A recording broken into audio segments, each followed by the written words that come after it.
आगे बढ़ने का हौसला होता है, एक दिन सही में इनके पीछे पूरा काफिला होता है। दोस्तों, जो आप सोच रहे होंगे कि मैंने ये लाइनों से क्यों शुरू किया आज की वीडियो को, तो सबसे पहले तो स्वागत है आपका मरीना मोहित में। तो आज की वीडियो कुछ अलग होने वाली है। जो मैं वीडियो और पहले डालता हूँ ना दोस्तों, वैसी वीडियो बिल्कुल नहीं है ये वीडियो कुछ ऐसी है जो आपको देगी इन्फॉर्मेशन पूरी सिनर्जी की, कैसे स्पॉन्सरशिप लेनी है, ग्रेट ईस्टर्न की भी देगी आपको, कैसे रिटर्न एग्जाम निकालना है, कैसे इंटरव्यू निकालना है, सारी इन्फॉर्मेशन देने वाली है दोस्तों आपको ये वीडियो। पर साथ ही साथ ये आपको देने वाली है मोटिवेशन, ये आपको देने वाली है एक ऐसा मॉरल जिसको आप सोचेंगे और जिसको आप फॉलो करेंगे तो शायद आप भी वही होंगे जहां हर्ष है। तो दोस्तों वीडियो को देखो एंड तक, आने वाला है बहुत मजा। और डिस्क्रिप्शन में दिया है गिफ्ट, सो सोच रहे होंगे क्या गिफ्ट होगा। तो दोस्तों वो जो मैंने नीचे दिया है ना, उसको आप देखोगे तो दोस्तों आगे तक देखिए वीडियो। अब मेरे को देखना नहीं है, आज हर्ष को देखना है, हर्ष को अंत तक देखना। दोस्तों मैं प्लीज रिक्वेस्ट करता हूं, मैंने आज तक कभी रिक्वेस्ट नहीं करा, इस वीडियो को प्लीज अंत तक देखो प्लीज, क्योंकि सिनर्जी का जो इसने करा है ना एक्सपीरियंस शेयर, हिल जाओगे आप कसम से। नहीं हिलोगे तो डिसलाइक कर देना, मैं कह रहा हूं, नहीं हिलोगे तो डिसलाइक कर देना। तो दोस्तों देखो प्लीज वीडियो को देखो अंत तक, क्योंकि ये वीडियो होने वाली है कुछ खतरनाक, धमाकेदार और मजेदार। तो दोस्तों देखो आगे तक, सब्सक्राइब जरूर कर लेना और प्लीज देखो। एक और बोलूंगा, Turning this going thing.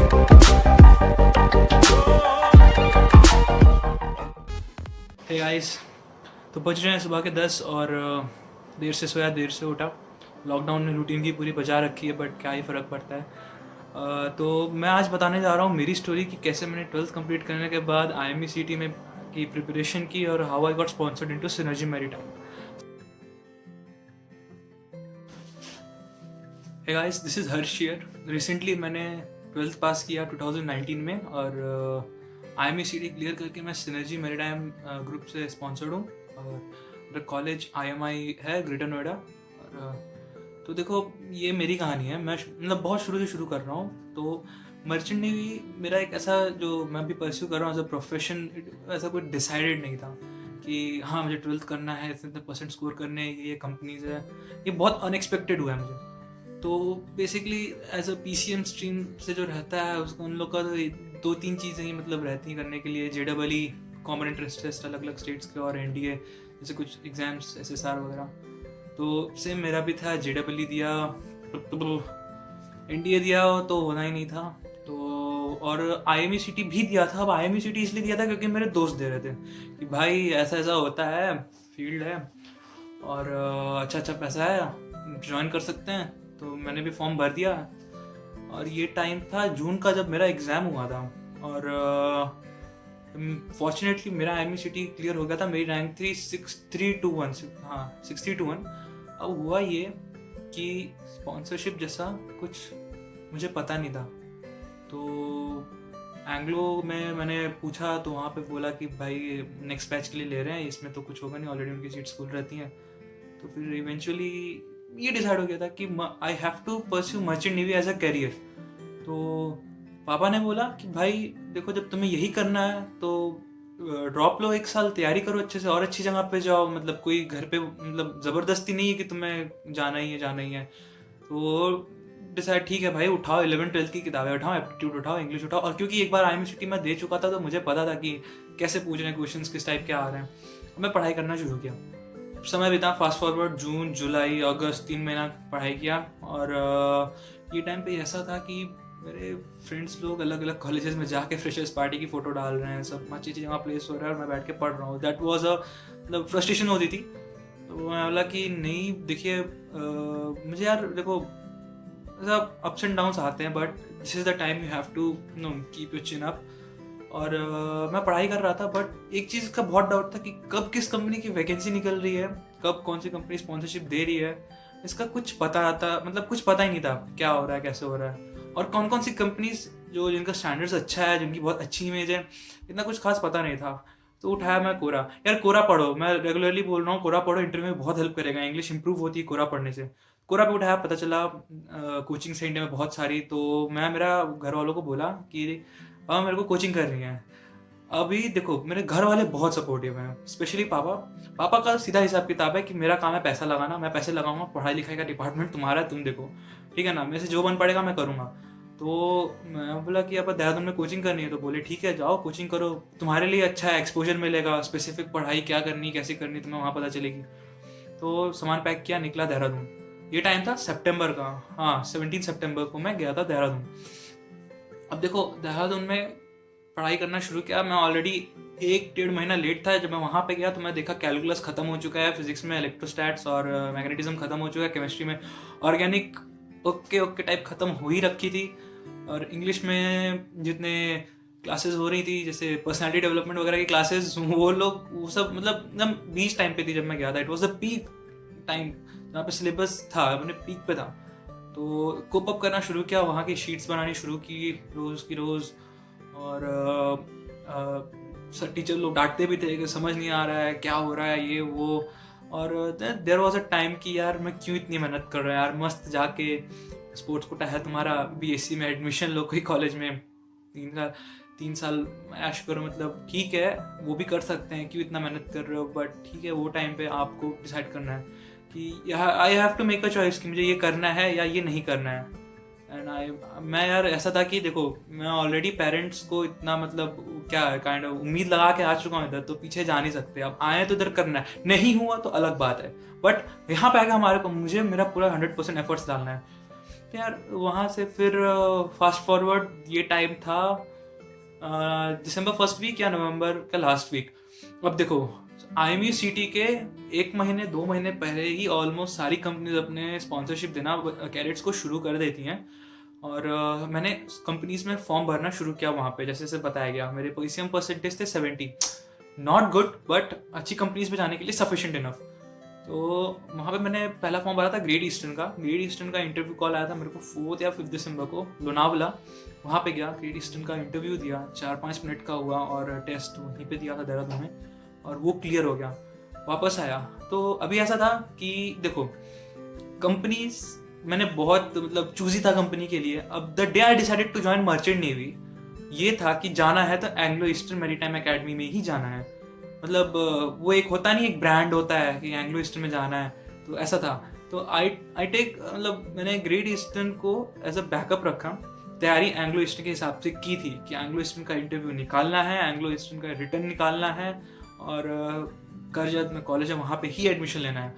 तो ये टाइम पे मैंने उसको किनारे रखा, और बीच में मैं पूछता था कि मतलब इंस्टाग्राम पे कोई मिल गया तो डेक कैडेट को मिल गया, मैं उनको मैसेज कर रहा हूँ, पूछ रहा हूँ, इग्नोर हो रहा हूँ। अच्छा सबसे ज़रूरी बात यार, इंस्टाग्राम पे, टेलीग्राम पे, कोरा पे कहीं कोई मिल रहा है यार, मैसेज करो, पूछो उनको क्या पूछा जा रहा है इंटरव्यू में, कैसे हो रहा है, क्या हो रहा है, नोट्स मांगो, ठीक है, अपना एक्सपीरियंस बोलो शेयर करने को।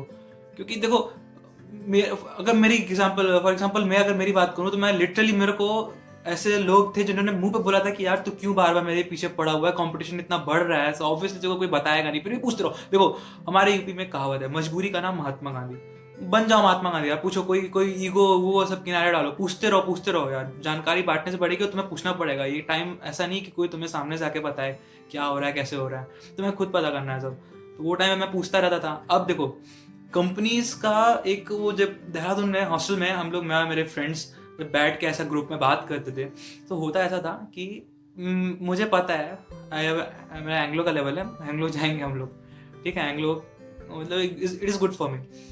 औकात के बाहर की कंपनी वो टाइम पे लगती थी स्कॉर्पियो, सिनर्जी, फ्लीट, ये 3 कंपनी लगती थी, क्योंकि इन लोग का सिलेक्शन क्राइटेरिया मतलब काइंड ऑफ टफ होता है, और एलिजिबिलिटी टफ होती है, and they are very choosy about their cadets. तो वो टाइम पे मैं तो सोचा नहीं था। ठीक है, ये टाइम पे मैं सोचा कि ARI और IMI कॉलेजेस हैं, तो यहाँ पे अच्छी अच्छी कंपनीज आ रही हैं, यहाँ पे भी फॉर्म भर देते हैं। ARI में देखो, ARI कॉलेज बहुत अच्छा है। मैंने पता नहीं क्या मन में आया, मैंने ARI का फॉर्म नहीं भरा, मैंने भरा था IMI का। हाँ, IMI का प्रॉस्पेक्टस फॉर्म मैंने भरा था, और सारे अपनी 12th के मार्क्स और डिटेल्स वगैरह भेजी थी, उन्होंने कंपनीज के लिए शॉर्टलिस्ट कर लिया था। अब ऐसा हुआ कि IMI में 16 दिसंबर को आई थी डॉक एंड डेल, और देहरादून से दिल्ली। यार देखो डॉक एंड डेल जाने का मेरा कोई उतना खास मूड नहीं था, पर ठीक है चले गए थे। एक्चुअली हुआ, मेरा एक फ्रेंड है जसकिरण सिंह, सरदार जी हमारे, तो उन्होंने डॉक एंड डेल में उनको कंपनी शॉर्टलिस्ट किया था। वो बोले कि मैं जा रहा हूँ हर्ष, चल तू भी चल, कंपनी दे दे मेरे को। मैं बोला कि यार ऑलरेडी ग्रेट ईस्टर्न हाथ में है, अभी और कितने कंपनीज का लेके क्या करेंगे, बेटर है कि वो टाइम जो मेरा उधर जाके मतलब लगेगा उसको मैं इधर लगाऊँ, एंग्लो की तैयारी करूँ। तो उन्होंने बोला कि चलते चल देखते हैं क्या हो रहा है क्या हो रहा है। तो मैं पता नहीं क्या मूड में आया, वो 6 बजे मेरे रूम में आया था और 8 बजे हम लोग यूपीएसआरटीसी की बस में कंबल ओढ़ के बैठे हुए थे दिल्ली की बस में। तो ऐसा वहाँ पे गए दिल्ली। 16 दिसंबर को वहाँ पे आई थी डॉक एंड डील। अभी डॉक एंड डील में हुआ क्या था कि एज पर मार्क्स वहाँ पे कैंडिडेट्स को शॉर्टलिस्ट किया गया था, जिसके मार्क्स ज़्यादा हैं उनको पहले प्रेफरेंस दिया गया था। और डॉक एंड डील की रिक्रूटमेंट ड्राइव थी, उनके कैप्टन आए हुए थे, कैप्टन सर, और वो इंटरव्यू ले रहे थे और अकॉर्डिंगली बता रहे थे, मतलब रख रहे थे कि किस किसको उन्होंने स्पॉन्सर्ड किया है। तो हुआ क्या था उस दिन अराउंड दोपहर के 3 बजे तक वो आए जल्दी थे और 3 बजे चले गए, क्योंकि दिल्ली में कुछ वो दिन कुछ राइड्स चल रहे थे और उनकी फ्लाइट थी, तो कुछ रास्ता वास्ता ब्लॉग वॉग ना इसके लिए वो पहले चले गए। मैं रह गया, मेरा इंटरव्यू हुआ नहीं। तो तब होता नहीं है यार, इतना दूर से आए हो तुम ठंडी में रात भर, और फिर ऐसा हो तो ऑब्वियसली गुस्सा लगेगा। मेरे साथ और 7-8 कैंडिडेट्स थे जो बैठे थे, उनका हुआ नहीं, तो वो लोग मतलब काफ़ी अपसेट थे, चले गए। बट वहाँ पे हमारे IMI के प्रिंसिपल सर वो इंटरव्यू ले रहे थे, और आई गेस MMSI सिनर्जी, ये 2 कंपनी का वो इंटरव्यू ले रहे थे। लेकिन देखो, इंटरव्यू वो ले रहे थे प्री स्क्रीनिंग। कंपनीज ने कॉलेज को बोला है कि आप कैंडिडेट्स का इंटरव्यू लो, ऑनलाइन टेस्ट लो, और जो कैंडिडेट्स को आप शॉर्टलिस्ट करके हमारे कंपनी में भेजोगे फिर दोबारा हम उनका इंटरव्यू लेंगे। तो वहाँ पे प्री स्क्रीनिंग इंटरव्यू चल रहा था। तो मेरा जसकिरण फ्रेंड भाई बोला कि मेरा हो गया, वो स्पॉन्सर्ड हो गया नालायक। तो बोला कि मैं जा रहा हूँ। मैं बोला ठीक है यार, अभी मेरा ऐसा था कि मैं इतना दूर से आया था, 2000 का फॉर्म भरा हूँ, ठंड खा के आया हूँ, बैठ आता हूँ सिनर्जी में, यार वेस्ट नहीं होगा, ऑब्वियसली इतना दूर आया तो कुछ करके जाना है। तो मैं बैठ गया इंटरव्यू देने। इंटरव्यू हुआ था मेरा, ऑलमोस्ट चला था 1 घंटा, चला था एक घंटा 10 मिनट जैसा कुछ। और इंटरव्यू में मैथमेटिक्स के फॉर्मूले पूछे गए, फिजिक्स के कुछ बेसिक लॉस पूछे गए, केमिस्ट्री के कुछ लाइक इंपॉर्टेंट केमिकल कंपाउंड्स पूछे गए, उनकी फॉर्मूला पूछी गई, और जीके में countries capital currency. In fact communication skills check करने के लिए आपको सिचुएशंस भी कुछ दी जा सकती है। तो ऐसे क्वेश्चंस पूछे, और फाइनली प्रिंसिपल सर ने बोला कि Harsh, I am shortlisting you for Synergy and you will get the mail according. मैं बोला ओके सर, ये it is a kind of achievement और काइंड ऑफ सेटबैक। यार देखो, मेरे पास अभी मैं ये प्लान करके चल रहा था कि मुझे एंग्लो की तैयारी करनी है, बट सिनर्जी में उन्होंने शॉर्टलिस्ट किया और मुझे मेल आ गई। 16 दिसंबर को मैंने इंटरव्यू दिया था, 24 दिसंबर को मेरा सिनर्जी में इंटरव्यू था, उसकी मेल आ गई। तो मैं गया वापस देहरादून, और कोचिंग में सर से बात की, और सर ने बताया कि देखो, समझाया कि देखो, कोई कंपनी कैडेटशिप के लिए बुरी नहीं है, अच्छी नहीं है, किसी में वेटिंग ज़्यादा, किसी में वेटिंग कम है। बट उन्होंने मुझे ऐसा बोला कि if I would have been at your place, definitely I would have gone with Synergy, like. तो ठीक है। अच्छा, इसी के टाइम के बीच में मैंने दिया था एंग्लो का ऑनलाइन टेस्ट, और वो मेरा क्लियर हो गया था। अभी मेरे दोनों हाथ में लड्डू थे, मुझे कोई एक लड्डू खाना था। तो घर वालों को बोला कि पापा ऐसा ऐसा है। तो उन्होंने बोला कि मुझे इतना पता नहीं यार, हमारे घर में मर्चेंट नेवी में लाइक मैं पहला निकल रहा हूँ, उन्हें इस फील्ड का कोई कुछ आइडिया नहीं। उन्हें बोला देखो, टीचर हैं, गुरु हैं, जो बोलेंगे सही के लिए बोलेंगे। इनफैक्ट मेरे सर बोले कि यार तुम उतना दूर से आए हो, कुछ ट्रस्ट करके आए हो, तो लेट वो ट्रस्ट को रखो बीच में, और मैं जो बोल रहा हूँ करो। तो ठीक है, मैं बोला सिनर्जी के लिए जाते हैं फिर, क्योंकि अभी एंग्लो का क्या करना है। अभी 24 दिसंबर ऑलरेडी हो चुका है, और आई गेस 4 का IME थी। टाइम मेरा बहुत वेस्ट होता था दिल्ली देहरादून करने में। फाइनली 24 दिसंबर को हम पहुँचे सिनर्जी ऑफिस, मोती नगर दिल्ली में है। और वहाँ पे पहला बॉम्ब गिरा कि आपका एक ऑनलाइन टेस्ट होगा, MCQ का। मेल में ऐसा कहीं नहीं लिखा था कि आपका टेस्ट होगा। और ऑब्वियसली पैनिक हुए, सब लोग हुए। हम लोग 8 लोग थे, 7 या 8 लोग थे around, I don't remember exactly. और फिर उसके बाद हमने दिया टेस्ट। अच्छा, अभी टेस्ट का ऐसा है कि टेस्ट में 50 क्वेश्चन पूछे गए थे, physics, chemistry, maths, GK, English और एप्टीट्यूड में वर्बल और नॉन वर्बल दोनों थे।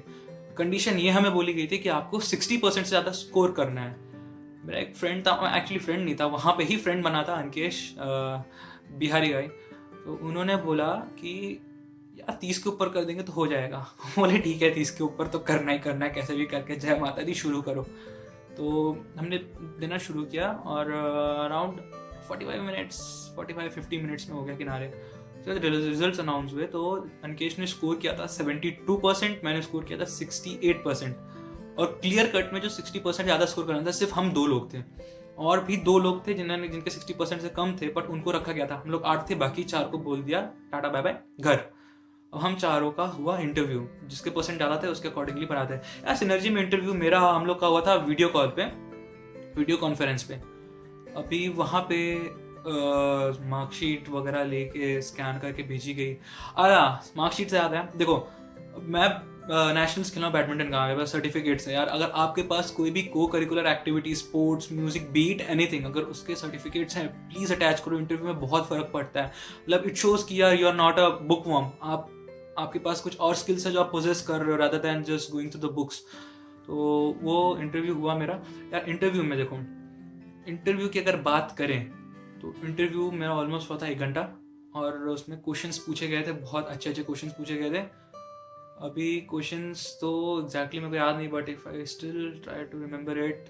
फिजिक्स, देखो मैथमेटिक्स में ट्रिग्नोमेट्री के फॉर्मूलेस करो, वो बहुत इंपॉर्टेंट है, वो बहुत बेसिक्स हैं। तुम्हें ट्रिग्नोमेट्री के sine, cos, tan, half angle, 3 angle, double angle, सबका फॉर्मूला पता होना चाहिए। फिजिक्स में तुम्हें लॉस पता होने चाहिए, basics, Charles law, Boyle's law क्या होता है, ठीक है। और देखो तुम जिस फील्ड में जा रहे हो तुमको उस बारे में पता होना चाहिए यार। If the interviewer is asking how does a ship float and you don't know how does a ship float, यार कल को तुम जाके वहां पे काम कर रहे हो, तुम्हें एटलीस्ट इतना बेसिक्स तो पता होना चाहिए। Why does the sky is blue, why sea salty, इसके रिगार्डिंग कि तुम्हें एटलीस्ट पता होना चाहिए तुम कौन सा प्रोफेशन में जा रहे हो, तुम्हें क्या करना पड़ेगा, इसका एक आइडिया होना चाहिए। और टेक्निकल क्वेश्चंस में, केमिस्ट्री में वही इंपॉर्टेंट केमिकल कंपाउंड्स। और ट्रस्ट मी, इंटरव्यू में मतलब आप जितना इंटरेक्ट करोगे आपके लिए उतना अच्छा है ना। इंटरेक्शन का मतलब नहीं कि you speak anything you feel like, ठीक है। You have to maintain that dignity between you and your interviewer, and you have to be interactive यार। If you know the question, just answer it in very decent way. If you don't know, yeah, straight away and just be honest, tell me, sorry sir, I don't know, but if you'll allow, I'll guess, I'll make a broad guess. It's that simple. Questions उन्होंने पूछे, भाई मुझे भी ऐसा नहीं कि सब कुछ आ रहा था, मुझे जो जो है मैंने बताया, ऑनेस्टली, जेन्युइनली, कॉन्फिडेंटली बताया। और फिर वहाँ का इंटरव्यू हुआ खत्म। और एक चीज़ तैयार करना, देखो इंटरव्यू को 2 पार्ट में करते हैं। एक होता है टेक्निकल, ठीक है। टेक्निकल में तुम्हारे क्वेश्चंस हो गए जो मैंने अभी जस्ट बताए, ठीक है। और मैं मेरे टेक्निकल के इंटरव्यू के नोट्स जो मैंने प्रिपेयर किए थे, ये क्वेश्चंस वगैरह, करंट अफेयर, और ये मैं अटैच कर दूंगा वीडियो में, पीडीएफ में।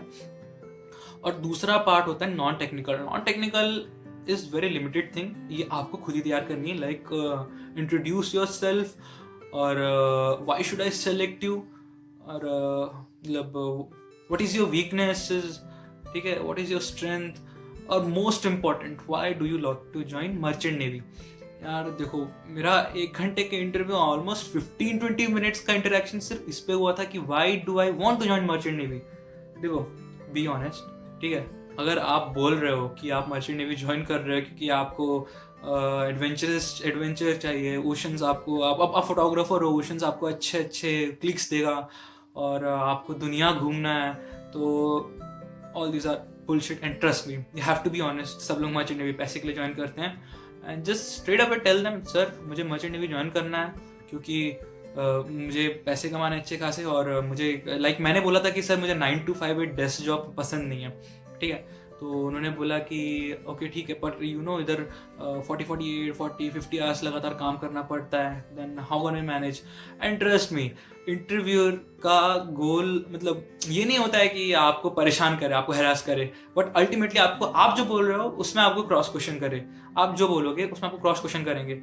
लाइक एग्जांपल मैंने बोला कि सर मेरी हॉबीज है बैडमिंटन खेलना, इंटरेस्ट, देखो आप जो बोल रहे हो आपको पता होना चाहिए आप क्या बोल रहे हो, ठीक है। लाइक इफ आई जस्ट, उन्होंने उनको बोला कि सर मुझे बैडमिंटन खेला मैं नेशनल्स, तो आपको पता होना चाहिए भाई वर्ल्ड नंबर 1 कौन है, इंडिया से कौन अच्छा खेला है, इंडिया में कौन अच्छे अच्छे मेडल्स लाया है, बैडमिंटन कोर्ट का डायमेंशंस क्या होता है, ठीक है ना, आपको पता होना चाहिए आप क्या बोल रहे हो, ठीक है। तो उन्होंने बोला कि अगर आपको बैडमिंटन पसंद है तो आप उसमें करियर क्यों नहीं परस्यू कर रहे हो, इधर क्यों आ रहे हो? चलो ठीक है, इसका जवाब मैंने दिया कि सर बहुत कंपटीशन है और मेरा गेम उतना अच्छा भी है नहीं कि मैं एक प्रोफेशनल लेवल पे खेल पाऊँ। मैंने बोला ठीक है। उसके बाद बोला कि बैडमिंटन तो तुम ऑन बोर्ड खेल नहीं पाओगे तो कैसे मैनेज करोगे? बोला सर और भी बहुत सारी चीज़ें हैं एक्सप्लोर करने के लिए बाहर। तो देखो, इन शॉर्ट कहने का मतलब ये है कि आप जो बोलोगे उसमें आपको क्रॉस क्वेश्चन करेंगे, घबराना नहीं है, ऑनेस्टली आंसर दो, ठीक है? नहीं आता है तो बोलो sir I don't know, it's that simple यार। और उसके बाद इंटरव्यू हुआ खत्म। एक क्वेश्चन और था, बहुत अच्छा था, पैसों के लिए ज्वाइन करने में उन्होंने मुझे क्रॉस क्वेश्चन किया था कि एक ऑफ शोर IT इंजीनियर एक मर्चेंट नेवी के जितना कमा ले रहा है, ठीक है, तो तुम उधर क्यों नहीं जा रहे हो? तो ऑब्वियसली मेरा पहला रीज़न ये था, मेरे घर में मेरे पापा इंजीनियर हैं, मेरे भैया इंजीनियर है, रेप्यूटेड कंपनी में रेप्यूटेड पोजीशंस में है। तो मेरा क्या था, एक सैचुरेटेड माइंड सेट बैठा हुआ है इंजीनियर्स के अराउंड, इंजीनियरिंग तो नहीं करनी था सर। और दूसरी बात तो मैंने बोली कि एक IT इंजीनियर जो ऑलमोस्ट मर्चेंट नेवी ऑफिसर जितना कमा रहा है वो 4 साल की इंजीनियरिंग करेगा मोस्ट प्रोबेबली, उसके बाद मास्टर्स करेगा, MBA करेगा, तब इतना होगा। And here at the age of 19-20 you will be earning at your own and ठीक ठाक पैसा कमा रहे होगे।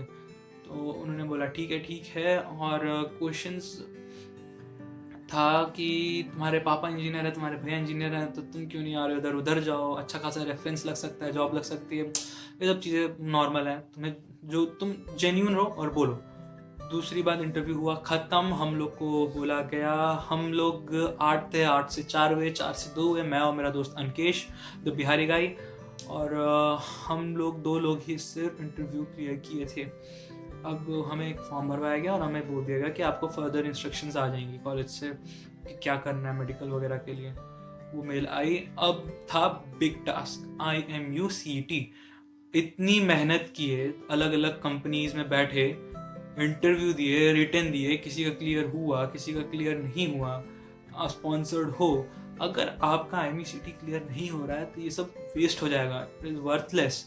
तो it is a big game IMU CET। और पता नहीं क्यों दिसंबर का ऐसा इंप्रेशन बैठा हुआ है कि दिसंबर की IMU CET टफ होती है। मैंने दोनों IMU CET दी है, 2019 की जून वाली भी और दिसंबर की भी। हाँ, लेवल थोड़ा सा टफ होता है, डेफिनेटली टफ होता है, बट देखो इट इज़ ऐसा नहीं है कि कर नहीं पाएगा। करने वाले 500 बच्चे क्लियर किए थे इस बार। और सबसे इंपॉर्टेंट चीज़ यार, बहुत लोग मेरे को पूछते हैं कि भैया IMU CET का पेपर टफ होता है क्या? क्या ऐसा क्वेश्चंस पूछते हैं, क्या करते हैं? यार देखो, मैं खुद पूछता था, मैं खुद सबसे पूछता था, जो मेरे सीनियर्स थे कोचिंग में, वो लोग से कि भैया कैसा किया आपने, पेपर कैसा था, कुछ क्वेश्चन याद है तो बताओ, पैनिक फलाना ढिमकाना, बहुत सारे ख्याल आएंगे। बट देखो, कहने का मतलब यही है कि अपनी मेहनत करो, ठीक है ना? मेहनत करोगे तो ऐसा नहीं है कोई चीज़ टफ रहेगी, कोई चीज़ हार्ड रहेगी, ईजी रहेगी। मेहनत करो बस, ठीक है? घबराओ मत। बहुत लोग पैनिक हो जाते हैं, पैनिक में आधी आधी चीज़ें भूल जा रहे हैं, इंटरव्यू को क्या बोल रहे हैं, कोई उन्हें खुद को पता नहीं चल रहा है। तो चांस मत दो। और यार देखो, लेवल डिफ़िकल्टी मतलब क्या एग्ज़ाम की, मतलब फॉर मी, अगर कोई मेरे को पूछे कि यार IMU CET का पेपर टफ था, मैं बोलूँगा कि यार जब मैंने नहीं दिया था तब टफ लगता था, अभी दे के बैठा हूँ तो लगता है कि मतलब ठीक था, इजी था। तो इन शॉर्ट, कोई पेपर टफ नहीं है, कोई पेपर हार्ड नहीं है। मेहनत करो यार। और जैसे मैंने कोचिंग ली, देखो कोचिंग का ऐसा सीन है कि कोचिंग लो ना लो, इट्स अप टू यू। मुझे ऐसा था कि जब तक मुझे पीछे से डंडा नहीं मिलेगा कि भाई करो करो, पढ़ाई करो, ये वो, मेरी पढ़ाई नहीं होती थी। तो मैंने इसलिए कोचिंग ली। और कोचिंग का फ़ायदा है कि स्पेसिफिक पढ़ाई होती है, और करना चाहो तो लो coaching, it's up to you. मतलब ज़रूरी नहीं है। मैं सजेस्ट करूँगा कि यार देखो, अगर आप अपने NCERT से थॉरो हो, मैथ्स में मिसलेनियस वगैरह बनाए हो, तो इट्स सफिशिएंट है। अपने कंसेप्ट क्लियर किए हो 11th के, फिजिक्स के FBD, मैथ्स में अपना प्रोबेबिलिटी सेट्स वगैरह, परम्यूटेशन एंड कॉम्बिनेशन, केमिस्ट्री में हाइड्रोकार्बन्स वगैरह 11th का टॉपिक, तो I think it is sufficient. और दूसरा, मरीनर मोहित के नोट्स मैंने देखा हूँ, वो बहुत सफिशिएंट है, it is more than sufficient. अगर आप उतना भी ईमानदारी से कर रहे हो तो वो बहुत है। और 4 तारीख को दिया हमने IMU CET, और रिजल्ट आया था 10 को। फाइनली सा धक धक हो रहा था, और एग्ज़ाम रिटन हुआ क्लियर। और फॉर्चुनेटली गॉड ग्रेस, मेहनत जो भी बोलो, मम्मी पापा का आशीर्वाद, मेरा स्पॉन्सर, मैं like I was sponsored from Synergy, sponsorship letter आ गया। और कॉलेज शुरू हुआ 3 फेब को। अब देखो, कॉलेज के बाहर की दुनिया अलग है, कॉलेज के अंदर की दुनिया बहुत ही अलग है, बहुत स्ट्रिक्ट है। मतलब कहने के लिए सीनियर्स के पनिशमेंट्स देंगे, बट देखो अंदर आपको डिसिप्लिन लाइफ में रखने की पूरी कोशिश की जाएगी। पहला दिन तो बहुत अजीब था, बाल काट दिया पूरा, यूनिफॉर्म मिली, पहना, फॉलिन्स हो रही है, क्या हो रहा है कुछ पता नहीं चल रहा है, धीरे धीरे सेट हुए, बहुत मज़ा आ रहा है। ये कोरोना हो गया अभी, वरना बहुत मज़े कर रहे होते वहाँ पे।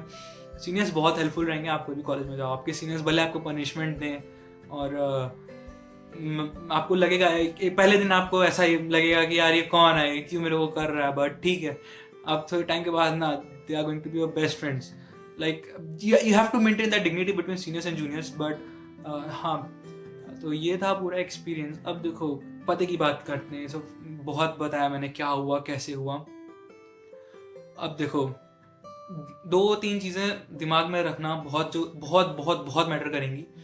पहली है कि यार इंटरव्यू बहुत मैटर करता है, बहुत ज़्यादा। मैंने देखा है कि 90-85% लाने वाला स्टूडेंट के पास इंग्लिश की कम्युनिकेशन स्किल्स नहीं है, he doesn't know how to interact, ठीक है, उसको ऐसा नहीं लिया गया है।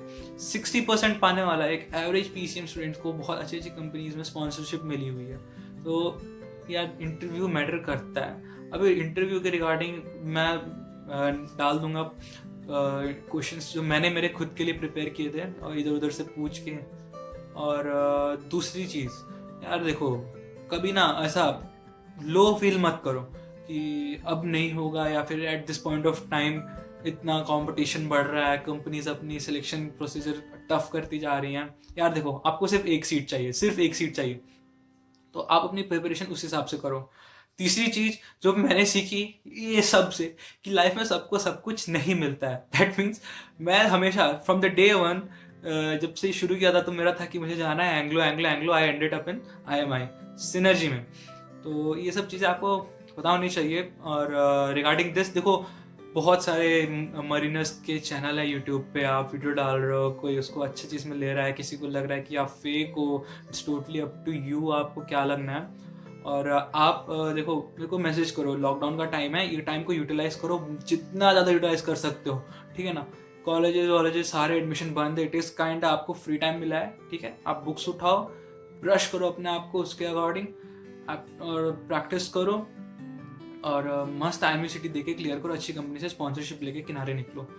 और इसके बाद आगे तेरा रास्ता साफ ही है। और लाइक एक पर्सनल टिप मैं देना चाहूँगा कि यार देखो IME CT में इंग्लिश, एप्टीट्यूड और GK, यार ये मतलब ये ऐसे सब्जेक्ट्स हैं जो फ्री के मार्क्स दिलाएंगे आपको। लाइक एप्टीट्यूड आप बनाओ, नेट्स पे टॉपिक सर्च करो, इनफैक्ट मैं भी डाल दूंगा, और देखो बनाओ और घबराओ मत, ठीक है ना। मतलब कोई सब बोलेंगे कि बहुत कंपटीशन है, आपको कोई कंपनी स्पॉन्सर नहीं कर रही है, आपके परसेंटेज कम है, यार लेट इट बी, आप मेहनत करो, निकल जाएगा। आपको सिर्फ एक सीट चाहिए। कौन बोल रहा है यार IME CT में ऑल इंडिया रैंक 1 लेके और सामने से कंपनी में जाके बोल आपको स्पॉन्सरशिप, वो लोग सामने से देंगे। It's that simple, thug life rule. और मेरे को इंस्टाग्राम पे ऐड कर लो, मेरी ID है SINGHARSH, मैं मेंशन कर दूंगा नीचे, और मुझे उधर मैसेज कर दो DM, मैं खाली बैठा हूँ, डेफिनेटली आई विल रिप्लाई। और जो मदद मुझसे बन पड़ेगी मैं दूंगा। Let's share knowledge and let's grow together, like obviously. तो यही बोलना चाहूँगा। और देखिए एक ही चीज़ बोलूँगा कि देखो परेशान मत हो, ठीक है ना, हो जाएगा। इट्स नॉट लाइक कि मैं सद्भावना दे रहा हूँ, बट परेशान मत हो, ठीक है। Let's share knowledge and let's grow together. बॉर्न वेविश। कैसा लगा देख के वीडियो? सीधा बोलूंगा अच्छा लगा ना, लाइक कर दो अगर अच्छा लगा, क्योंकि मैं भी देखना चाहता हूं कितने लोगों को ये वीडियो अच्छा लगा है। एक अटेम्प्ट था आप लोगों तक ये मोटिवेशन को पहुंचाना, एक फीलिंग, एक वाइब पहुंचाना। थोड़ा अच्छा लग रहा होगा ना, मत अटकना दोस्तों, ठीक है। जो जो बातें बताई वो फॉलो करो, ओके। और thank you so much Harsh for sharing your experience, ऐसे यहाँ पे सारी फैमिली के साथ मेरी। और दोस्तों आप ही लोगों के लिए ये वीडियो आई थी, और थोड़ा हटके आई थी पहले की वीडियो से, क्योंकि इस तरीके से आज तक तो मेरे चैनल में किसी ने ऐसे एक्सपीरियंस शेयर नहीं किया, ना ही मैंने ऐसी किसी की वीडियो डाली है। तो आज मैंने ये वीडियो इसीलिए डाली थी ताकि आप लोग को समझ में आए कि होता क्या है क्या, होने क्या वाला है, हो क्या चुका है। समझ गए ना कि क्या हुआ था। तो पहुंचना है वहां पे जहां हर्ष है और जहां और भी ऐसे मरीनर्स हैं जिनकी स्टोरी अभी भी अनटोल्ड है। ऐसे बहुत से मरीनर्स हैं जिनकी स्टोरी नहीं आई है। मैं ऐसी कोशिश करूंगा मैक्सिमम लोगों की स्टोरी आप तक पहुंचाऊं, मैक्सिमम मैक्सिमम मैक्सिमम लोगों की वीडियो यहां पे लेके आऊं, मैक्सिमम लोगों की मैं ढूंढता रहता हूं दोस्तों ऐसे। तो कोशिश रहेगी, क्योंकि स्टडी मटेरियल तो मिल जाएगा आपको, सब कुछ मिल जाएगा, लेकिन ऐसा मोटिवेशन मुश्किल है मिलना। ओके सो एक और जो मैंने गिफ्ट बोला था, नीचे आपने ढूंढ ही लिया होगा, डाउनलोड कर ही लिया होगा, सबसे पहले तो डिस्क्रिप्शन बॉक्स में भी डाउनलोड कर लिया, क्योंकि स्टार्टिंग में मैंने वीडियो के बोल दिया था कि दोस्तों एक नीचे है बुकलेट, एक पीडीएफ है इंटरव्यू क्वेश्चंस की, जो कि मुझे लगता है इसके बाहर कहीं से भी क्वेश्चन आने वाले हैं। तो दोस्तों वो नीचे वाली बुकलेट करो डाउनलोड। और एक और बात बताता हूँ श्योरिटी के साथ, मुझे ये भी नहीं लगता कि किसी ने आज तक ऐसी कोई इंटरव्यू की बुकलेट किसी के कहीं पे शेयर करी होगी अपने चैनल पे, जो कि आज मैंने नीचे चैनल पे शेयर करी है। अगर आपको लगता है वर्थ इट है, ये वीडियो वर्थ इट है, अगर आपको लगता है ये जो बुकलेट है ये वर्थ इट है, तो दोस्तों करो लाइक, सब्सक्राइब और शेयर मेरी वीडियो को मैक्सिमम लोगों तक पहुंचाओ, क्योंकि ऐसे बहुत से लोग हैं दोस्तों जो नहीं जा पा रहे मर्चेंट नेवी में, जो बहुत सी चीजें देख के रुक जाते हैं अपने रास्तों में, जिनको नहीं रुकना चाहिए। करो शेयर उनके साथ और आप भी देखते रहो मेरा channel. Thank you so much. थोड़ा सीरियस हो गए तो चलेगा दोस्तों, कभी कभी वो भी चलता है। और thank you so much for showing your love, और थैंक यू सो मच ये वीडियो को लास्ट तक देखने के लिए। लव यू गाइस, जय हिंद दोस्तों।